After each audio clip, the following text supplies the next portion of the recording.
Hello, people. Yeah, you're welcome to the FJ show. And tonight, I'm gonna be reading out updates of events that have taken place in the world of football in the last 7 to 8 days or thereabouts. And first of all, congratulations to all Arsenal fans, the Arsenal Football Club of London, and all their fans. I say congratulations to you all for qualifying to the final of the Champions League, UEFA Champions League 2025-2026 season. It's not easy. For the first time in 20 years, Arsenal Football Club have qualified to the final of the Champions League. I know that's no longer a news, but I'm just using this medium to say congratulations once again. And also, Arsenal Football Club are on the very close verge of winning the English Premier League trophy. First time in 22 years. There's a whole lot that's about to happen in North London. The team that has proven to be the best football club in England since the last 1 year, since the beginning of this current season, Arsenal have clearly shown to be the best performing team. And then I think it's really well deserving that they are still sitting at the top of the Premier League table, despite the recent fights that have been put up by Manchester City. Arsenal are still leading. After Man City spent about a week or thereabout at the top of the league few weeks back, Arsenal regained their position as the best team, as the number one team in the league, currently leading with a total of 5 points, though Man City are having a game at hand. It's looking more and more like it's Arsenal's trophy to beat.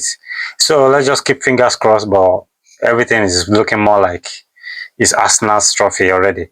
Yeah, though they won that match against West Ham, a very nervy, pulsating, and very heart-wrenching match that they played against West Ham yesterday at the London Stadium. It wasn't an easy match. In fact, towards the end of the match, like we all saw, West Ham almost equalized, though the goal they scored was later cancelled by VAR. Prior to the match, a lot of rival fans never wanted Arsenal to win, including Chelsea fans, Man United fans, Man City fans, Liverpool fans. Why? I don't know.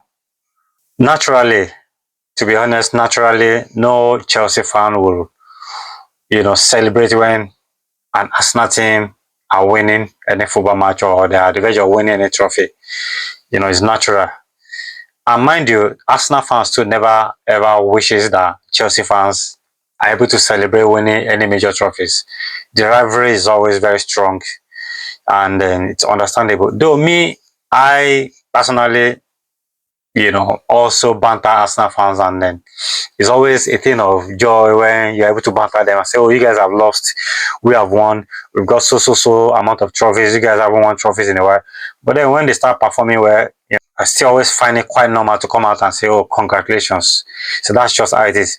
But a lot of Chelsea fans actually were not happy.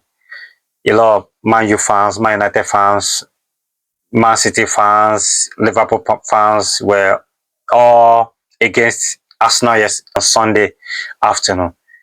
As a matter of fact, prior to the West Ham versus Arsenal match, there was quite a funny map of United Kingdom depicting how the vast majority of football fans across the UK were all rooting for West Ham to have won that match on Sunday, and it's so funny. That's the map. That's the funny looking map right there, showing the entire UK rallying behind West Ham to have won Arsenal yesterday. That's how crazy it was, and that shows how much of odds the Arsenal team and the fans had to face. The amount of odds that was stacked against the Arsenal team and the fans yesterday, because many people never wanted Arsenal to win, but eventually they sailed through, winning by a goal to nil. But I'm wondering, Why is everybody always against Arsenal? Yeah. Why is it that everybody, almost everyone, is always not supporting Arsenal?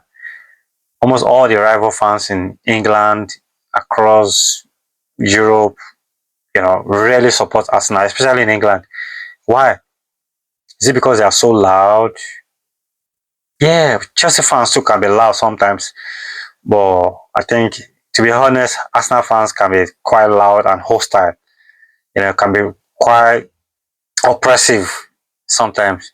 For instance, look at these guys. Look at these guys oppressing Matisse. Matisse, is actually a strong Chelsea fan. He's a YouTuber and talks about Chelsea, talks about football generally. By the way, he also doesn't like Arsenal, and I follow him closely. And look at these Arsenal fans just gathering around him and singing for him, singing banter song for him. I guess that must have been a match that Arsenal won a few weeks back, and then he probably never wanted Arsenal to win, and they won. And then look at the singing. Just look at that.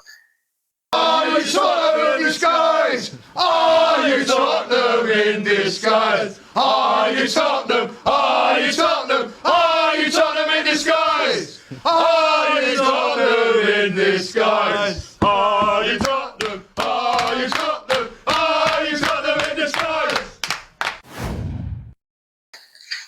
You see that? You see that?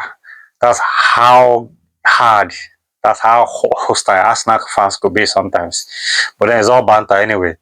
Yeah, and I think that's why a lot of people actually never wanted Arsenal to, because if I, once Arsenal are able to win any match, especially any match that pushes them or moves them closer to winning any major trophy, it's gonna be noisy all over the place. It's gonna be so crazy all over. The celebration is always very wild, very crazy, very antagonistic towards rival fans, and you're not gonna have any breathing space. I think that explains why that happens. But then we just got to support them when they have, especially considering the fact that they have waited for so long to get to where they are now. 20 years not having played any Champions League final. Within this space of 20 years, Chelsea Football Club, on the other hand, have played several finals in the European in Europe, including 3 finals in Champions League, winning 2 of them, 2 final in Europa League, winning the 2, a final at Conference League last season, they won it, and Super Cup finals, Club World Cup final, winning just all kinds of trophies in Europe and globally, whereas Arsenal have just not been able to lay their hands on any European trophy. So that explains why they're going to be loud and they're going to be so wild about the celebration. So I don't blame them anyway. But then Arsenal fans need to start taking it easy. Yeah, then talking point from the West Ham Arsenal match, which was whether the decision by VAR and the match officials have disqualified West Ham's goal was valid. Yes, it was. It was a valid decision. It was a valid decision to have cancelled that goal, because David Raya was actually fouled in the events leading to the goal that was scored, which later got cancelled or disqualified. Yeah, it was a foul. But then a lot of people are of the opinion that what happened to Arsenal yesterday, the foul on David Raya that prevented him from being able to get a grip on the ball, reach to the ball, and which made the ball to have bounced off him and bounced off the defense line, and eventually there was a rebound by West Ham player, which led to the goal that was scored. Was something that had become more like a regular occurrence in the course of the season so far, even by Arsenal team as a whole. There have been several cases where Arsenal fans are prevented opposing team from scoring whenever there was any set piece, maybe a corner kick or a free kick. Arsenal defenders were known to always go hard on opposing players, wrapping their arms around these other players and preventing them from scoring goals. Even there was an occasion during the match between Chelsea and Arsenal at the Emirates Stadium, where David Raya himself went so hard on Joao Pedro, punching the ball off Joao Pedro's face and even hitting him, and he wasn't penalized for it. There was another point where Chelsea were about to play a free kick, and then and we saw how Saliba went on Joao Pedro, wrapping his arms around Joao Pedro, pulling him downwards, as he made an attempt to jump for the ball. Saliba just brought him back and down and just prevented him. That was clear foul in the box 18. Nothing was done about it.